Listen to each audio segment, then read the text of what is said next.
Fala pessoal, tudo bem? Último dia do ano, último vídeo do ano, o canal tá novo, mas já tem alguma coisa que seja última, né? Vocês sabem, é terça, quinta e sábado que a gente tem o vídeo e hoje não podia ser diferente. Hoje a gente vai repercutir um pouco do que eu falei ontem no Globo, que é a respeito das narrativas para justificar como a economia do Brasil está, né? E aí, esse fim de ano acabou fechando com chave de ouro, porque esse meu artigo já está há 2 dias em primeiro lugar. E eu fico muito feliz, porque eu vou explicar um pouco para vocês como é que eu faço o artigo, né? Eu sempre faço ele com muito zelo, assim. Eu sempre olho os dados, as fontes, eu vou buscar as fontes bem específicas. E tem até uma coisa, né? Como eu escrevo muito, às vezes eu esqueço do que eu escrevi e tudo mais, e alguém me pergunta alguma coisa assim, e essa fonte aqui, aquela fonte ali. Eu falei, olha, eu não lembro exatamente, mas ela existe porque eu confio no Irapuan de ontem. Porque o Irapuan de ontem, ele é um cara super preocupado com relação às fontes das informações que busca, né? Então, isso aí para mim é um negócio muito, muito importante. E a gente sempre tenta fazer, né? Trazer ideias novas, novos olhares, a partir de uma linguagem e uma linguagem simples e direta, e informações precisas, né? Indicando ali de onde que a gente tirou cada coisa que a gente está colocando ali no artigo. E aí eu queria trazer para vocês algumas coisas. Eu acho que o artigo ele é bem interessante porque eu fico muito focado, não com um olhar de economista, que eu não sou, né? Mas com um olhar do leigo, mas que tenta entender o que está se passando. E a partir dali a gente vai tentar se identificar com a melhor explicação que cabe dentro da nossa visão de mundo, beleza? E aí eu trago aqui, gente, um negócio que é simples. A gente tem visto a economia brasileira está indo muito bem, né? A gente está tendo aí, ao último trimestre, a gente teve, último trimestre não, terceiro, né, trimestre, a gente teve um crescimento de 0,9% no PIB, o que foi igual ao crescimento econômico que a China teve, que é uma grande potência também, né? E aí chegou no total do ano em 4% em relação ao ano passado, tá? Então isso aqui é muito interessante, é muito importante. A gente chegou, por exemplo, também no patamar, um patamar mínimo em 10 anos, se eu não me engano, desde 2012, mentira, desde 2012, a gente chegou num patamar muito baixo de desemprego, com 6,1%, né? E aí, por que então que teve o alta do dólar? Por que está tendo tanto burburinho? O que está acontecendo, né? E aí, eu acho que a gente tem que passar um pouco para tentar entender também como que o brasileiro está vendo esse tipo de coisa. Tem uma pesquisa bem de dezembro agora, da Quaest, Genial Quaest, que ela trata o seguinte, falando, como é que você acha que está a economia esse ano? Você acha que o Brasil melhorou, piorou? Como é que tá? 40% dos brasileiros acham que no espaço de um ano a economia piorou, tá? E esse nem é o dado pior, tá? Para mim, o dado pior é na pergunta seguinte, que pergunta assim, você acha que seu poder de compra, o que aconteceu com o seu poder de compra nesse espaço de um ano? E aí 68% das pessoas disseram que o seu poder de compra diminuiu, né? Então, eu queria que vocês guardassem essas informações, primeiro plano de o PIB, né, o desemprego, e o segundo plano, esses 40% de tá achando que tá pior e 68% dizendo que o poder de compra diminuiu. O poder de compra é aquilo, né? O seu dinheiro tá dando para quantas coisas. E aí eles estão achando que o mesmo dinheiro tá comprando menos coisas do que no ano passado, tá? E aí que a gente está comparando o governo Lula 2023 do governo Lula 2024. E aí, depois disso, a gente teve a alta do dólar, que foi histórica e tal, super rápida, aquela coisa toda. Ontem, se eu não me engano, saiu no Jornal Nacional falando que cresceu, né, valorizou o dólar em 24% no ano, o que foi muita coisa. E aí, algumas explicações vieram. O pessoal que está defendendo o governo, eles falam que é uma especulação do mercado financeiro e que, além disso, teve memes que enganaram o mercado financeiro e trouxeram mais insegurança para eles e eles ficaram mais assustados. Por outro lado, eles também falaram que o Banco Central deveria agir mais e melhor porque agora, do jeito que ele fez, está tudo errado. Por quê? Porque o presidente do Banco Central, ele foi indicado pelo Bolsonaro. Aí beleza, esse é um lado da história. Do outro lado da história, tem o fato de que essa disparada do dólar, ela aconteceu depois da apresentação, né, da proposta do governo de corte de gastos. Né? Teve um pacote de corte de gastos e tudo mais. E aí o que acontece? E por que é importante esse pacote de gastos? Né? O que ele vem e tal? Então é o seguinte, o orçamento público, ele está dizendo ali com o que o governo vai gastar o dinheiro, beleza? E aí você tem lá, ó, o quanto de arrecadação que você tem e o quanto de gasto. A ideia é que esse orçamento, aí nesse ponto é muito parecido com o orçamento doméstico, você tem que ganhar mais do que está gastando, beleza? Então, para enxugar, você teve esse pacote de gastos agora, de corte de gastos.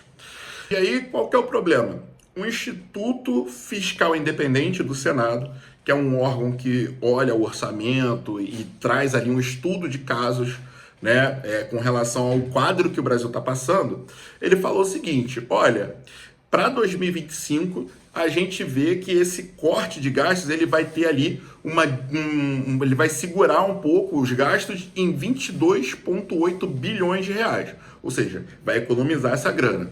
E para 2026, esse pacote ele vai economizar 32,5 bilhões de reais. Beleza, né? Pô, maneiro. Qual é o problema disso? É porque a projeção do déficit primário, e aí você tem que saber o que é o déficit primário, é essa conta entre entrada e saída de dinheiro sem outras coisas, né? Só com a previsão, sem olhar juros e outros fatores, beleza? Então, quanto está previsto de entrar e quanto está previsto de sair. Isso é o déficit primário. E aí, para 2025, está em 102,9 bilhões de reais de déficit. E para 2026 está 107,8 bilhões de reais. Ou seja, se você vai economizar 22, mas vai ter um déficit de 102, esse pacote não está funcionando. É um negócio óbvio, né? Se você vai segurar 32,5, mas vai ter ainda um prejuízo, mas está previsto de ter um prejuízo de 107, esse pacote não está respondendo à tua saúde financeira, né? Então, essa coisa, ela gera uma incerteza com relação ao que pode acontecer. E aí, a gente tem que lembrar também, colocar em perspectiva, que o governo ele já tinha falado que em 2024 ia ter déficit zero. Sendo que a gente já estava em novembro com 105 bilhões de reais negativos. Né? Então, isso aqui que a gente está falando de dívida pública, né? Então, assim, se o governo está devendo muito, ele não é um cara confiável para gerir o dinheiro de quem está trazendo dinheiro para cá, para investimentos e tal. E aí que está o ponto. Se você está dando um direcionamento de que, olha, você vai continuar gastando, e assim, quanto mais dinheiro circulando, menos ele vale, e aí aumenta a inflação. Né? É esse o ponto. E aí o seu dinheiro acaba valendo menos. E aí você lembra um pouco do que está se passando com aquele valor lá de 68% das pessoas achando que está comprando menos com o mesmo dinheiro do que no ano passado. Então você vê que as coisas estão encaixando. Não é um bagulho que é tipo mercado financeiro, elite, aquela coisa toda. Não, aquele é o brasileiro médio, pô. Sabe? E é a mesma... São as mesmas pesquisas que fazem a pesquisa eleitoral, que esse ano também foram congruentes, tá? Isso é importante a gente trazer. Então, assim, não é uma coisa que está só na elite, os 1% mais rico, 10% mais rico. Não, está espalhado para todo mundo. E aí, quando você tem essa incerteza com relação a quanto do seu dinheiro vai realmente gerar mais riqueza para você, você tira o dinheiro de lá. E ainda tem um outro ponto, né, que é essa incerteza com relação ao que vai acontecer quando o Trump se entrar de verdade na Casa Branca. Então tem várias questões aí de política internacional, tá? Mas também tem esse ponto, que a gente não está fazendo o nosso dever de casa. E aí que tá. E aí o que acontece? Se você não está fazendo o seu dever de casa, a galera não vai investir em você. E esse é o ponto, né, que tá falando a outra galera. E aí, se de um lado você está ouvindo, os memes fizeram o dólar subir. Sério, acha que a gente é otário, sabe? Especulação no mercado financeiro. Tá, a gente sabe que tem especulação e tal, tudo. Mas assim, o que faz mais sentido, né? É esse o negócio. Se a gente estivesse fazendo o dever de casa e aí o dólar estivesse saindo assim, como se fosse um negócio maluco, aí a gente até poderia falar, pô, tem algo de errado acontecendo. A questão é, a gente não está fazendo o dever de casa. E aí tem outro ponto, que é o papel do Banco Central. Aí tem duas questões aqui do Banco Central que eu acho que é bacana a gente trazer. Primeiro, o modelo de independência do Banco Central, ele tem em vários lugares mesmo.